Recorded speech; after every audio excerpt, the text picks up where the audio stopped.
महान आत्माएं इस संसार की ब्यूटी होती हैं और दादी प्रकाश मणि तो एक ऐसा महकता पुष्प था जिनकी सुगंध से सारा संसार सुगंधित हो उठा था। ये है दादी कॉटेज, जहां दादी सभी से मिलकर सभी को ईश्वरीय भाषण दिया करती थी। दृष्टि देकर सभी को निहाल कर देती थी। एक बार महाराष्ट्र का एक युवक आया जिसकी दोनों टांगों में बहुत दर्द था। दादी की दृष्टि पाकर उसका दर्द ठीक हो गया। ये है दादी जी का कमरा, जहाँ उन्होंने लंबा समय विश्राम किया। वे एक ऐसी महान आत्मा थी, जब धरा पर उनका अवतरण हुआ तो धरती धन्य धन्य हो गई, और जब वो इस धरा से गई तो भगवान ने वतन में उनका वेलकम किया। ये है दादी जी की स्मृति में बना हुआ प्रकाश स्तंभ। दादी जी ने जीवन भर सारे संसार में ज्ञान का प्रकाश फैलाया, अपनी आध्यात्मिकता का प्रकाश फैलाया। उनके प्रकाश से अनेकों के चित्त के अंधकार दूर हो गए।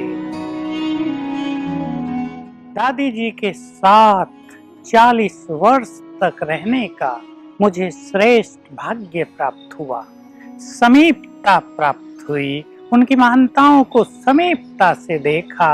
वे छोटों को भी प्यार के साथ सम्मान भी देती थी। उनकी योग्यताओं को, महानताओं को समझकर उन्हें कार्यों में यूज करती थी।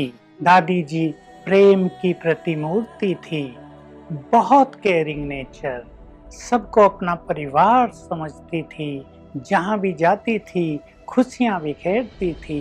दादी का कहीं भी चले जाना माना उस स्थान पर खुशियों की लहर फैल जाना। दादी जी एक ऐसी महान हस्ती थी जिन्हें स्वयं भगवान बहुत प्यार करते थे। आप सभी ने अबू बिन आदम की कहानी सुनी होगी। उनके स्वप्न में फरिश्ता आया, उसके हाथ में एक लिस्ट थी। अबू ने पूछा, इसमें किसके नाम हैं? उसने उत्तर दिया, जो भगवान को बहुत प्यार करते हैं उनके नाम हैं। अबू ने पूछा, मेरा नाम? कहा, सबसे अंत में है। निराश हुए अबू, फरिश्ता लोप हो गया। अगली रात को फिर आया एक लिस्ट के साथ और पूछा अबू ने, अब किसके नाम हैं? उनके नाम जिन्हें भगवान बहुत प्यार करता है। मेरा नाम सबसे ऊपर है। दादी जी ऐसी थी, भगवान के दिल पर जिसने राज किया, भगवान जिसे बहुत प्यार करता था। प्यार ही नहीं करता था, हमने अपनी आंखों से देखा, उन्हें बहुत सम्मान देता था, क्योंकि पवित्रता की, सत्यता की, प्रेम की वे प्रतिमूर्ति थी। ब्रह्मा बाबा के अव्यक्त होने के बाद लगभग 4 दशक तक उन्होंने इस ईश्वरीय विश्वविद्यालय का सफलतापूर्वक, कुशलतापूर्वक संचालन किया और सारे संसार में आध्यात्मिकता की लहर फैलाई। उन्होंने संगठन को यूनाइट किया, सबको संतुष्ट किया, सबको अपनापन दिया, परिवार की भाषणा दी। सचमुच वे कहा करती थी, मेरे परिवार में कोई भी असंतुष्ट नहीं होना चाहिए। वे केवल बड़ों की केयर नहीं करती थी, पर हमने देखा वो मजदूरों की, गरीबों की भी बहुत केयर करती थी। उन्हें गिफ्ट देती थी, गर्म कपड़े देती थी, ब्रह्मा भोजन खिलाती थी, तो सभी प्यार से कहते थे, दादी हमारी दादी है। तो सहज भाव से उन्होंने सब कुछ पार कर लिया था। निमित्त भाव से कार्य करती थी,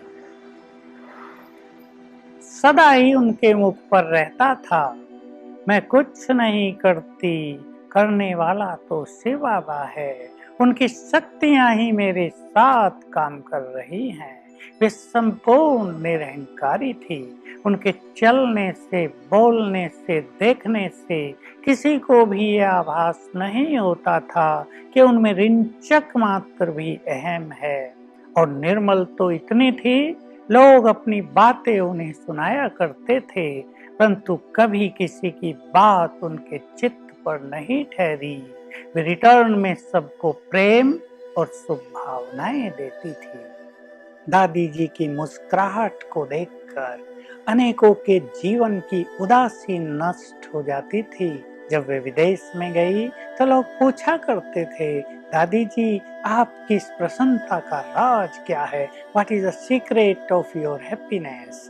दादी सचमुच नेचुरल रूप से अति आनंदित और हर्षित रहती थी, क्योंकि उनका चित्त, उनका मन, उनकी बुद्धि आध्यात्मिकता से परिपूर्ण थी।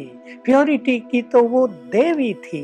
उनसे चारों ओर पवित्र वाइब्रेशंस झलकते थे, और जहाँ पवित्रता का तेज हो वहाँ चेहरे पर मुस्कुराहट होना तो बड़ा स्वाभाविक है। मैंने हजारों बार उनके मुख से ईश्वरीय महावाक्य सुने, और वो 1 घंटा मेरे लिए परम आनंद का, परम सुख देने वाला होता था।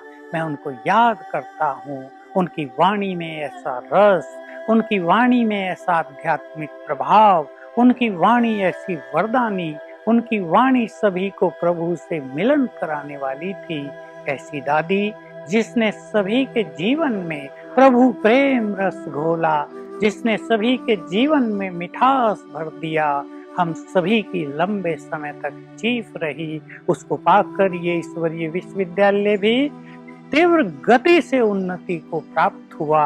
आज भी उनकी सभी छवियां चारों ओर देखी जाती थी। आज वे हमारे मध्य में साकार में नहीं हैं, परंतु उनके विचार आज भी जीवंत हैं। उनकी विशाल दृष्टि, बेहद की वृत्ति, सबको सुख देने की भावना। बहुत सारे भाई बहन यहाँ आते थे और आते हैं। 25,000, 30,000। वो क्लास में पूछा करती थी, सब सुखी हैं? सबको सोने का उत्तम स्थान मिला? बोलो क्या खाओगे? जो तुम कहोगे दादी वही तुमको खिलाएगी। ये बात सुन के सभी आनंद विभोर हो जाते थे और सोचते थे, वाह, ऐसी महान दादी जो 25,000 की सभा से पूछ रही है, क्या खाओगे? संसार में अन्यत्र नहीं देखी जा सकती। ऐसी दिव्य प्रतिभाओं की धनी थी हमारी महान प्रकाशमणि दादी जी। और ऐसी दादी जी से मैंने तो सब कुछ सीखा। क्लास कराना सीखा, जीवन जीने की कला सीखी, सबको कैसे प्यार दें, सबको कैसे संतुष्ट करें, सरल जीवन कैसे जिएं, स्ट्रेस फ्री कैसे रहें, प्रसन्न चित्त कैसे रहें, ये सब दादी जी से सीखा। ऐसी महान आत्मा का संग पाकर हम तो धन्य धन्य हो गए, और पूर्ण विश्वास है कि जन्म जन्म इन्हीं महान आत्माओं का साथ हमें मिलता रहेगा।